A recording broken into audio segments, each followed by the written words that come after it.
So for severalty, we remember as normally. As doesn't necessarily mean plural.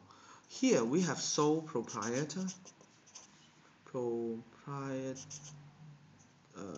proprietor. Proprietor. Yeah. Proprietor actually means boss. Proprietor. Correct, yeah, like TKO.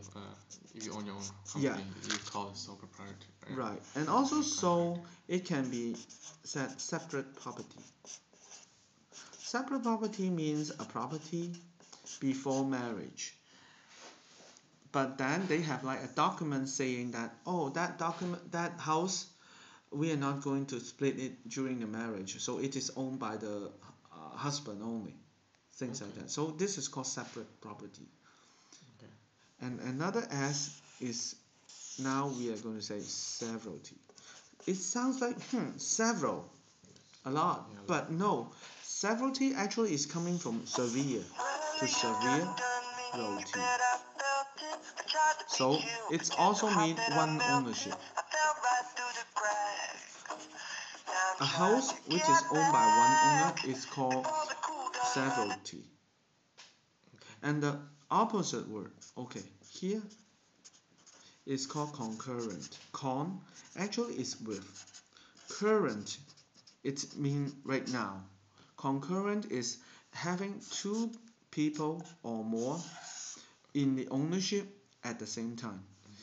And here, this one, it is community property. Community is like a Spanish word, but property, Property. So community property too. Sole proprietary partnership. Yeah. But what I'm trying to, and also partnership, it has general partner, and also not the general. It is like a no. Yeah, you're right. A business has partner cooperation, but the general partner is the one who is going to be personal liable. And the other limited partner, let's say like I have one company who has 3 partners, then there must be one person who is designated as a general partner. The other 2 can be a limited partner, it doesn't matter. The one who is designated as general partner, anything happen, he will be liable even though he need to sell his own house. Things like that. Although the entire partnership is called limited partnership, but in fact, technically, inside a limited partnership, there is still one general partner. Yeah, and for here, separate property. So what I'm trying to say is 4.5. First of all, what is 4.5? Is ownership. Ownership is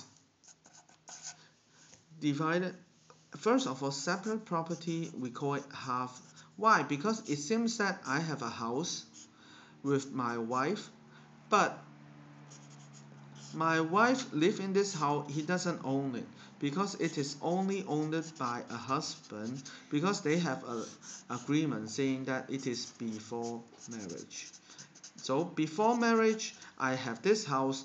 Now I marry you, I don't give you this house. That's called separate property. And that's why we call 4.5. But what is 4 really mean? 4 title, it is first of all called joint tenancy. Joint tenants, we need to remember several words. Survivalship. What does it mean? As long as you're living, you can stay there. Very good. Not only staying, but let's say like in a house, they have one joint tenant 1, joint tenant 2, and joint tenant 3. The question is going to be asked, joint tenant 1 is selling his house share to someone else.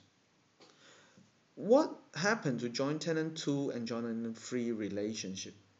First of all, 2 and 3 is going to have a relationship also joint tenant. The one who buy the share from joint tenant 1 is going to be a TIC. So that person TIC is going to have TIC relationship with joint tenant 2 and TIC relationship with joint tenant 3. It doesn't have joint tenant relationship with these two people. Why? Because of the TTIP issue. Why? Time, title, interest, and possession. For joint tenant, it has to be all equal in these. Same time, when we have a lease, when we have not lease, ownership, we have to sign it at the same date today, October 26, year 2011. Everybody is called themselves joint tenant. You can't say you are senior joint tenant or I'm junior. No. Interest. Everybody is split up equally. Okay. Possession. Upper floor. Joint tenant won't stay there. Can he go down to the second floor? Yes. Can the joint tenant 3 go up to use the restroom in the upper floor? Yes. Actually, it's what we call inside you, I'm there. Okay. You are inside me also. Okay. So that's a kind of like joint tenant. But survivalship, it means that the one who survive win, like the movie Survivor. So if joint tenant 1 die, joint tenant 2 and joint tenant 3 take over, So it's 50-50 now. become 50-50. If joint tenant 2 die afterward, 1 and 2 die, joint tenant 3 got 100. Right. So here it means joint survivor wins. But because on my cases that I previously described, joint tenant 1 sell his share to tenant C1, TIC1 here. So joint tenant 2 die afterward, his share 33.3% is going to directly to joint tenant 3 Because of the time. because of the joint tenant issue. TIC doesn't